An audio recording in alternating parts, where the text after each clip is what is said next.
Election इल्तिवा case का फैसला महफूज आज सुनाया जाएगा। चीफ जस्टिस ने रिमार्क्स दिए कि आइन वाज़ेह है, इलेक्शन कब होने हैं, लोग मनपसंद जजेस से फैसला कराना चाहते हैं। वफाकी हुकूमत नहीं दिया जिस पर इलेक्शन मुलतवी हो सकें।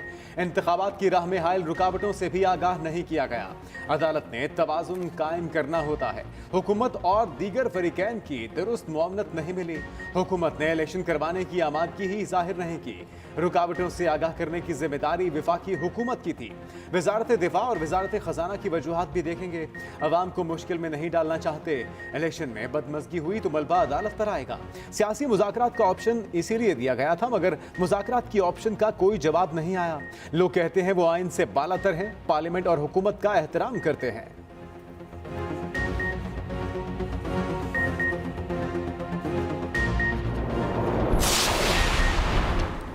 जस्टिस काजी फायज ईसा के खत पर विफाकी काबीना का फौरी एक्शन। रजिस्ट्रार सुप्रीम कोर्ट को ओहदे से हटा दिया गया। वजीर आजम ने हंगामी इजलास बुला लिया। हटाने का नोटिफिकेशन भी जारी। जस्टिस काजी फायज ईसा ने रजिस्ट्रार सुप्रीम कोर्ट को फौरी चार्ज छोड़ने का मशवरा दिया था। रजिस्ट्रार सुप्रीम कोर्ट को खत में जुडिशल ऑर्डर पर जारी सर्कुलर वापस लेने की हिदायत। कहा रजिस्ट्रार के पास जुडिशल ऑर्डर वापस लेने का इख्तियार नहीं, वो फौरी अपना ओहदा छोड़ दें। एस्टेब्लिशमेंट डिवीजन अपने अफसर को फौरी वापस बुलाए। आप इस ऑफिस के लिए मतलूबा काबिलियत नहीं रखते। चीफ जस्टिस भी जुडिशल ऑर्डर के खिलाफ इंतजामी ऑर्डर जारी नहीं कर सकते।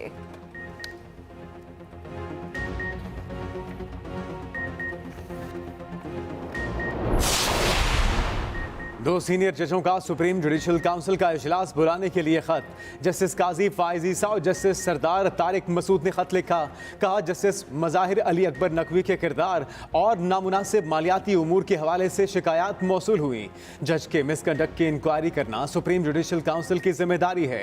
इल्जामात का जायजा लेने के लिए सुप्रीम जुडिशल काउंसिल के इजलास के मुंतज़िर हैं। हमें जज के वकार को बहाल रखने के लिए आइन के तहत अपनी रिपोर्ट पेश करना है। अदलिया पर अवामी एतमाद का तकाजा है कि सुप्रीम जुडिशल काउंसिल की कार्रवाई को बिला ताखीर आगे बढ़ाया जाए। बलूचिस्तान बार काउंसिल ने भी जस्टिस मज़ाहिर अली नकवी के खिलाफ सुप्रीम जुडिशल काउंसिल में रेफरेंस दायर कर दिया। कहा मुअज़्ज़िज़ जज साहिब के हवाले से सामने आने वाली ऑडियोज निहायत अहमियत की हामिल हैं। तमाम शवाहिद और हालात जज की शोहरत को नुकसान पहुँचाते हैं। अवाम और बार्स के एतमाद के लिए जज साहब को ओहदे से हटाया जाए। पूरी कोलिशन गवर्नमेंट ने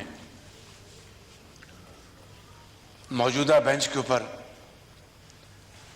अदम एतमाद का इजहार किया है। काश अब भी चीफ जस्टिस इस बात का ख्याल करें कि अगर वो फुल कोर्ट को बिठा दें, माइनस जिन दो जजेस ने पहले ही रिक्यूज किया है, तो वो फैसला शायद पूरी कौम को मानने में जरा भी जनाब स्पीकर दिक्कत नहीं होगी। 3 रुकनी बेंच पर हुकूमती एतमाद ने अदम एतमाद किया, बाइकॉट नहीं। वज़ीर आज़म शहबाज शरीफ की असम्बली फ्लोर पर वजाहत। कहा चीफ जस्टिस को चाहिए फुल कोर्ट बना दें। इस बेंच से फैसला करना इंसाफ के तकाज़ों के 100% मुनाफी है।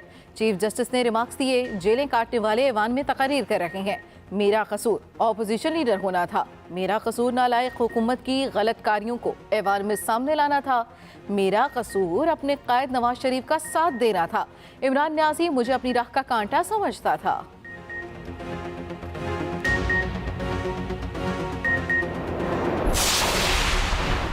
पैसे से इज्जत कमाई जा सकती तो जरदारी और नवाज शरीफ की इज्जत होती। ये सड़कों पर बाहर नहीं निकल सकते। लंदन के महंगे तरीन इलाके में बैठकर हर रोज गालियां खाते हैं। इमरान खान का कारकुनों से खिताब। अपनी टीम को अगला प्लान भी दे दिया। कहा 90 दिन में इलेक्शन ना हुए तो सड़कों पर आना होगा। मेरी कॉल का इंतजार करें। हुकूमत अदलिया पर दबाव के लिए हथकंडे इस्तेमाल कर रही है। हम अदलिया के साथ खड़े हैं। आज हम अपनी आईनी तारीख के दोराहे पर हैं, जहां हम तुर्की भी बन सकते हैं या एक और म्यांमार।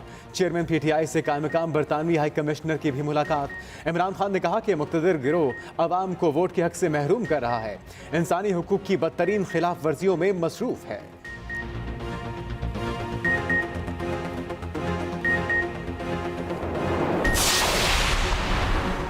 तुम भी करप्ट और तुम्हें तहफ़्फ़ुज़ देने वाले जजेस भी करप्ट। मरियम नवाज का सख्त रद्द अमल।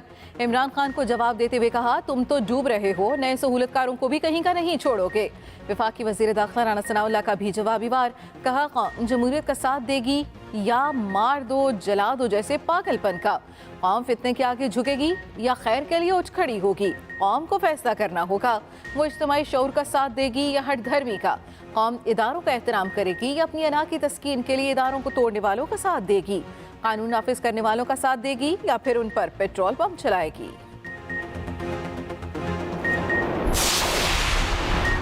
फुल कोर्ट ना बना तो खदशा है इमरजेंसी या मार्शल लॉ न लग जाए। Chairman Peoples Party Bilawal Bhutto Zardari कहते हैं अदलिया में जो कुछ हो रहा है वो कौम के सामने है। इन 3 जज साहिबान को सोचना चाहिए कि क्या हो रहा है। ये कोई आम ट्रायल नहीं हो रहा, सुप्रीम कोर्ट का ट्रायल चल रहा है। इस वक्त पाकिस्तान में सियासत यरगमाल बन चुकी, डिक्टेटर की औलादें PTI में हैं।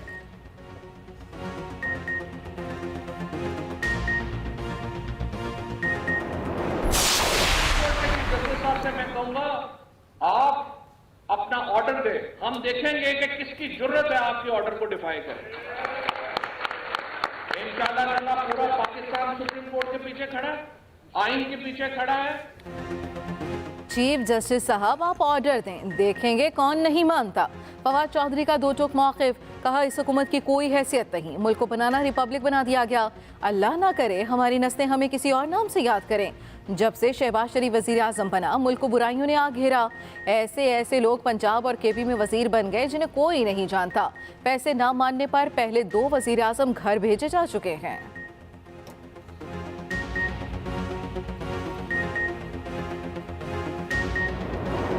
आज तारीख लिखने का दिन है और इदारे अपने कंडक्ट से अपनी इज्जत करवाते हैं। इदारे अपने लिखे हुए फैसलों की वजह से जाने जाते हैं।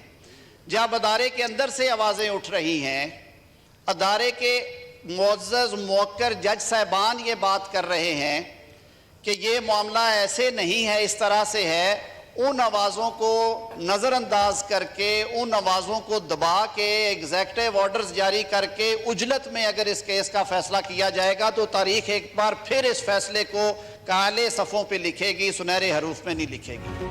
चीफ जस्टिस पहले अपने घर को ठीक करें, पहले अपने घर से उठने वाली आवाज़ों को सुने। ये वही सुप्रीम कोर्ट है जिसने एक आमिर को 3 साल तक इलेक्शन ना कराने का इख्तियार दिया। वफाकी वज़ीर कानून आज़म नज़ीर तारड़ का असेंबली फ्लोर पर गर्मा गर्म खिताब, कहा फैसला मुतनाज़ आया तो कौम को एक और तारीख दिन देखने को मिलेगा। आज आइन से रूगर्दानी की बातें हो रही हैं। सदर मुमलिकत अदालती इस्लाहात बिल को लेकर बैठ गए। वो सियासी कारकुन के बजाय मुल्क के सदर बने। आइन का भाषण देने से पहले अपने गिरेबान में झांके।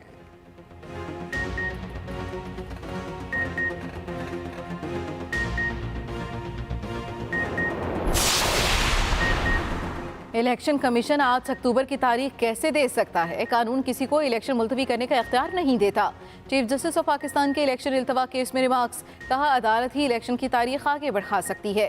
अदालत ज़मीनी हक़ाइक़ का जायजा लेकर हुक्म जारी करती है। जस्टिस मुनीब अख्तर ने कहा 4-3 के फैसले वाली मंतख मान ली तो मामला इस 9 रुकनी बेंच के पास जाएगा। फैसला या 9 रुकनी बेंच का होगा या 5 रुकनी बेंच का। अटॉर्नी जनरल ने दलील दी 2 जजेस की राय को अलग नहीं किया जा सकता। हल ये है जिन्होंने पहले मुकदमा सुना वो अब बेंच से अलग हो जाएं। चीफ जस्टिस ने कहा अभी तक आप हमें इस नुक्ते पर कायल नहीं कर सके किसी जज को बेंच से नहीं निकाला गया। फुल कोर्ट मीटिंग फायदेमंद हो सकती है लेकिन फुल बेंच नहीं। जिन जजेस के नोट का हवाला दे रहे हैं क्या वो 5 रुकनी बेंच में थे?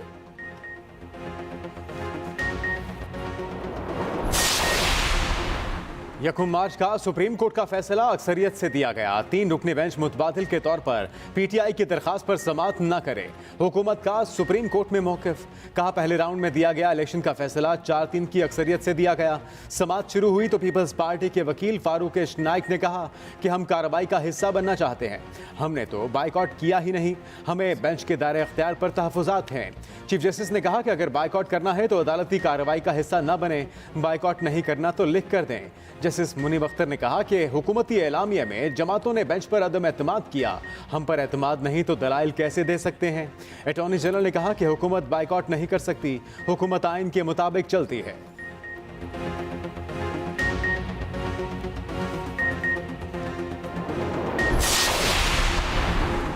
जज पर एतराज हो तो वो बेंच से अलग हो जाते हैं। वकील इलेक्शन कमीशन इरफान कादिर के दलाइल, कहा एक तरफ एक जमात, दूसरी तरफ तमाम जमातें हैं। पूरी पीडीएम माजी में भी फुल कोर्ट का मुतालबा कर चुकी है। अदालत पर अदम एतमाद नहीं मगर इंसाफ होता नजर आना चाहिए। अदालत का एक फैसला पहले ही तनाज़े का शिकार है। फिलहाल इंसाफ होता हुआ नजर नहीं आ रहा। इलेक्शन की तारीख देने का फैसला इलेक्शन कमीशन पर छोड़ देना चाहिए। अवाम का अदलिया पर एतमाद होना लाजिम है। मुल्क भर में इलेक्शन एक दिन में होना चाहिए। सदर आज़ादाना तौर पर कोई फैसला करने का मजाज नहीं। जस्टिस फाइज ईसा सीनियर जज हैं, उनके फैसले को नज़रअंदाज नहीं किया जा सकता। चीफ जस्टिस ने कहा रूल्स बनाने के लिए अनकरीब फुल कोर्ट इजलास बुलाएंगे। इरफान कादिर बोले सोशल मीडिया पर चीफ जस्टिस टॉप ट्रेंड हैं, आप इस वक्त अवामी चीफ जस्टिस हैं। जस्टिस उमर अता बंदियाल ने कहा हम सिर्फ अल्लाह से खैर मांगते हैं।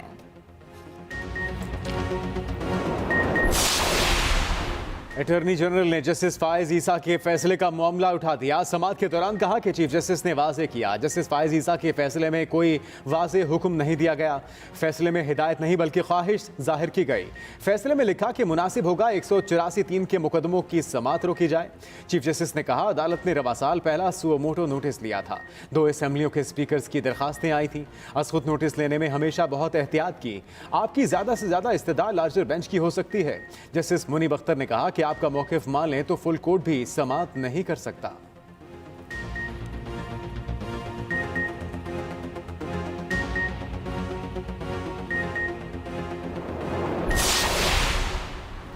चीफ जस्टिस किसी दबाव में नहीं आए, उनका रवैया देखकर बहुत खुशी हुई।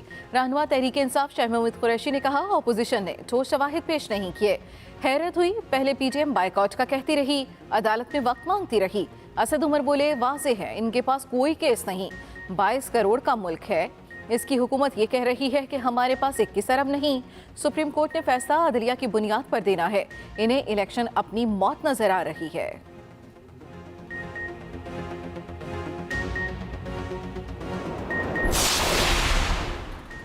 आईनी बहरान के खात्मे के लिए सदर मुमलिकत पीटीआई के सदर न बने। वजीर इत्तलात मरियम औरंगजेब बरस पड़ी। कहा हमने 3 रुकनी बेंच पर अदम एतमाद का इजहार किया। मुल्क में एक वक्त में एक साथ इलेक्शन होने चाहिए। मोमिन खसूसी अता तारड़ बोले कि चीफ जस्टिस की सरबराही में 3 रुकनी बेंच की कानूनी हैसियत नहीं। इलेक्शन सुओ मोटो केस में फैसला 4-3 के तनासुब से आ चुका। मोहसिन शाहनवाज रांझा ने कहा कि सुप्रीम कोर्ट के किसी भी मुकदमे में इतनी टूट फूट नजर नहीं आई। मुल्क में आइन की बालादस्ती होनी चाहिए, ना कि इमरान खान की।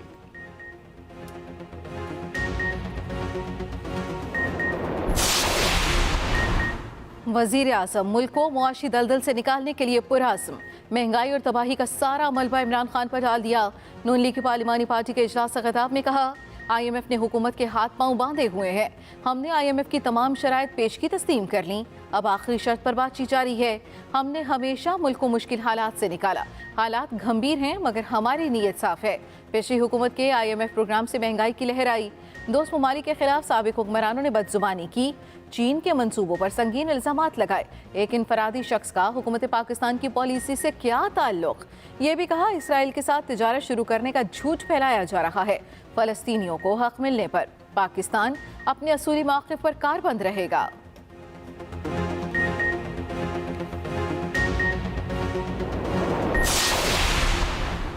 सुप्रीम कोर्ट का ऑर्डर आ चुका, अब उस पर अमल दरामद होगा। सीनियर कानूनदान एतजाज अहसन कहते हैं निगरान हुकूमत आइन के मुताबिक 90 दिन रहती है। मौजूदा हुकूमत की ख्वाहिश है कि इलेक्शन की तारीख बढ़ाई जाए। इसहाक डार कहते हैं कि इलेक्शन के लिए पैसे नहीं, इसहाक डार के बैरून मुल्क में है। डॉलर ऊपर जाता है तो इसहाक डार भी ऊपर जाता है, सिर्फ मुल्क नीचे जाता है। असेंबलियां तहलील हो चुकी तो उसका मतलब कोई हुकूमत नहीं।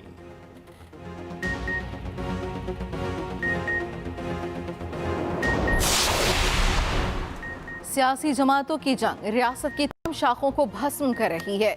अमीर जमात इस्लामी सिराजुल हक कहते हैं जाती लड़ाइयां मुल्क को बेमिसाल इंतशार की तरफ धकेल रही हैं। सुप्रीम कोर्ट के हाजिर और रिटायर्ड जजेस पर संगीन इल्जामात लग रहे हैं। सियासतदान होश के नाखून लें।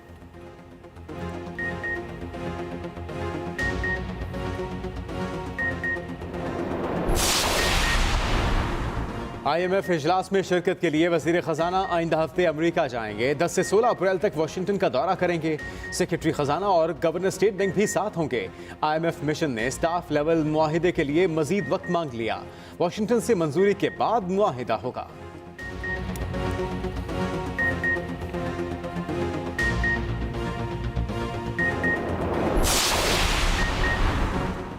पंजाब और केपी के मुख्तलिफ शहरों में मूसलाधार बारिश और यालाबारी। मुल्तान, खानेवाल, चकवाल, कोटद्दू, पुनिया, समंदरी, खुशाब समेत दीगर शहरों में बादल जमकर बरसे। नशेबी इलाके ज़ेर-ए-आब, बिजली का निज़ाम दरहम बरहम, गलियां और महल्ले तालाब का मंजर पेश करने लगे। गंदम की फसलों को नुकसान। शुगरा और गिरदोनवाह में शदीद बारिश और यालाबारी। खैबर पख्तूनख्वा में बारिशों से तबाही, 4 जानें चली गईं। छतें और दीवारें गिरने के वाक़यात। पेशावर, सवात और बाजोड़ में हादसात। जाँ बहक होने वालों में 2 खवातीन, बच्चा और बुजुर्ग शामिल। तौंसा में तूफानी बारिशों के बाद सैलाबी सूरत हाल। बस्ती संगीवाली में 100 से ज़ायद मकानात मुनहदिम। रोडकोही के कटाव के बायस हज़ारों अफराद मुतासिर। कोहे सलमान में लैंडस्लाइडिंग के बायस राब्ता सड़क ब्लॉक।